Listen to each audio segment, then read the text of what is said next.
जगत की भ्रमरूपता एवं मिथ्यात्व का निरूपण, सदेह और विदेह मुक्ति की समानता तथा शास्त्र नियंत्रित पौरुष की महत्ता का वर्णन। श्री वशिष्ठ जी ने कहा, पूर्व काल में सृष्टि के प्रारंभ के समय भगवान ब्रह्मा ने संसार रूपी भ्रम के निवारण के लिए जिस ज्ञान का उपदेश दिया था, उसी का मैं वर्णन करता हूँ। यह जगत संकल्प के निर्माण, मनोराज्य के विलास, इंद्रजाल द्वारा रचित पुष्पहार, कथा कहानी के अर्थ के प्रतिभास, वात रोग के कारण प्रतीत होने वाले भूकंप, बालक को डराने के लिए कल्पित पिशाच, निर्मल आकाश में कल्पित मोतियों के ढेर, नाव के चलने से तथा प्रतीत होने वाले वृक्षों की गति, स्वप्न में देखे गए नगर, अन्यत्र देखे गए फूलों के स्मरण से आकाश में कल्पित हुए पुष्प की भांति भ्रम द्वारा निर्मित हुआ है। मृत्यु काल में पुरुष स्वयं अपने हृदय में इसका अनुभव करता है। इस प्रकार जगत मिथ्या होने पर भी चिरकाल तक अत्यंत परिचय में आने के कारण घनीभाव अर्थात दृढ़ता को प्राप्त होकर जीव के हृदय आकाश में प्रकाशित हो बढ़ने लगता है। यही इहलोक कहलाता है। जन्म से लेकर मृत्यु तक की चेष्टाओं तथा मरण आदि का अनुभव करने वाला जीव वहीं हृदय आकाश में ही इहलोक की कल्पना करता है, जैसा कि ऊपर कहा गया है। फिर मरने के अनंतर वह वहीं परलोक की कल्पना करता है। वासना के भीतर अन्य अनेक शरीर और उनके भीतर भी दूसरे दूसरे शरीर, ये इस संसार में केले के वृक्ष की त्वचा छिलके के समान एक के पीछे एक प्रतीत होते हैं। वस्तुतः इस संसार में कोई सार नहीं है। न तो पृथ्वी आदि पंच महाभूतों के समुदाय हैं और न जगत की सृष्टि का कोई क्रम ही है। ये सब के सब मिथ्या हैं। तथापि मृत और जीवित जीवों को इनमें संसार का भ्रम होता है। यह अविद्या रूपिणी नदी ही है, जिसका कहीं अंत नहीं है। यह विभिन्न धाराओं के रूप में फैलती हुई शोभा पाती है। मूढ़ पुरुषों के लिए यह इतनी विशाल है कि इसे पार नहीं कर सकते। सृष्टि रूपी चंचल तरंगों से ही यह तरंगवती जान पड़ती है। श्री राम परमार्थ सत्य अर्थात परमात्मा रूपी विशाल महासागर में बारंबार वे पुरानी और नई सृष्टि रूप असंख्य तरंगे उठती और विलीन होती रहती हैं। इस समय ब्रह्म कल्प का अव्ययीभूत 72वां त्रेता युग चल रहा है। यह पहले भी अनेक बार हो चुका है और आगे भी होता रहेगा। यह वही पहले वाला त्रेता युग है और उससे विलक्षण भी। ये जिनके लोक हैं वे भी पूर्ववत हुए हैं और उनकी अपेक्षा नवीन भी हैं। ये जितने लोक हैं वे भी पूर्ववत हुए हैं और उनकी अपेक्षा नवीन भी हैं।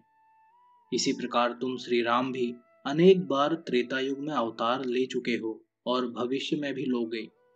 मैं भी कितने ही बार वशिष्ठ रूप में उत्पन्न हो चुका हूँ और आगे भी होऊंगा। हमारे ये सभी रूप पूर्व के तुल्य होंगे और उनसे भिन्न भी। इस बात को मैं अच्छी तरह जानता हूँ। सभी प्राणी कभी धन वैभव, बंधु बांधव, अवस्था, कर्म, विद्या, विज्ञान और चेष्टाओं में पूर्व कल्पों के समान होते हैं और कभी नहीं भी होते। जो अविद्या रूपी आवरण से रहित है, जिसका अंतःकरण एकाग्र हो चुका है, जिसके सभी संकल्प विकल्प शांत हो चुके हैं तथा जो स्वरूप भूत सार तत्व सच्चिदानंद घनमय हो गया है, वह विद्वान पुरुष परम शांति रूपी अमृत से तृप्त रहता है। सौम्य श्री राम समुद्र की जलराशि शांत हो या उत्ताल तरंगों से युक्त, दोनों दशाओं में उसकी जल रूपता समान ही है। उसमें किसी प्रकार का अंतर नहीं है। उसी तरह देह के रहते हुए और उसके न रहते हुए भी मुक्त महात्मा मुनि की स्थिति एक सी ही होती है। उसमें कोई भेद नहीं होता। सदेह मुक्ति हो या विदेह मुक्ति, उसका विषयों से कोई संबंध नहीं है। जिसने सत्य मानकर भोगों का आस्वादन ही नहीं किया, उस पुरुष में भोगों की अनुभूति कहां से होगी। जीवन मुक्त और विदेह मुक्त दोनों ही प्रकार के महात्मा बोध स्वरूप हैं। उनमें क्या भेद है? इन दोनों में भेद कराने वाला है अज्ञान। उसके नष्ट हो जाने पर जब केवल ज्ञान ही अवशिष्ट रह जाता है, तब उन दोनों में भेद कौन हो सकता है?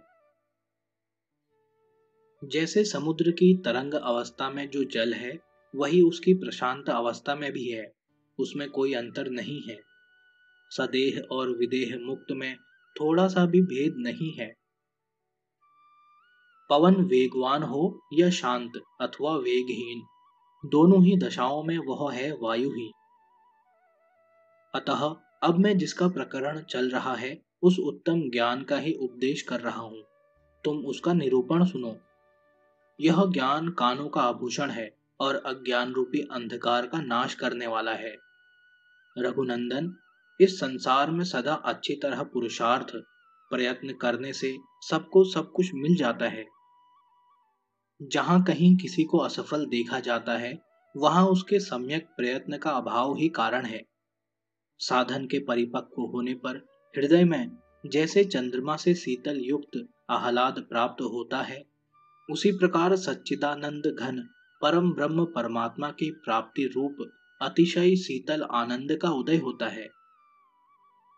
यह आत्यंतिक आनंद पुरुष के प्रयत्न से ही प्राप्त हो सकता है, अन्य हेतु अर्थात प्रारब्ध से नहीं। इसलिए पुरुष को प्रयत्न पर ही निर्भर रहना चाहिए।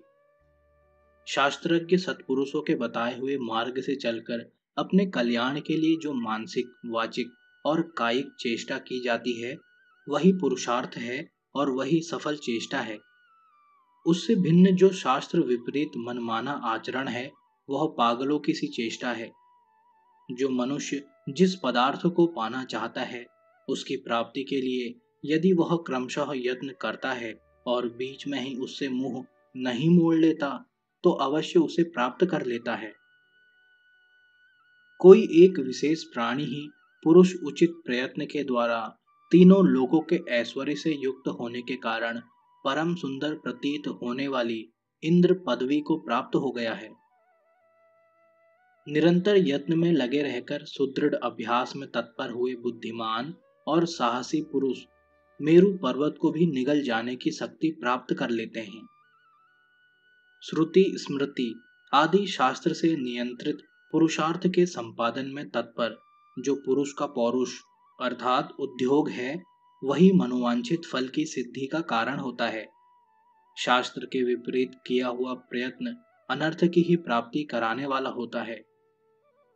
कोई पुरुष जब शास्त्रीय प्रयत्न को शिथिल कर देता है, तब स्वयं दरिद्रता, रोग और बंधन आदि अपनी दुर्दशा के कारण वह ऐसी अवस्था में पहुंच जाता है जहां उसके लिए पानी की एक बूंद भी बहुत समझी जाती है, दुर्लभ हो जाती है। परंतु किसी को शास्त्र अनुसार आचरण के प्रभाव से ऐसी उत्तम अवस्था प्राप्त होती है जहां समुद्र, पर्वत, नगर और द्वीपों से व्याप्त विशाल भूमंडल का साम्राज्य भी अधिक नहीं समझा जाता। वह अनायास सुलभ हो जाता है।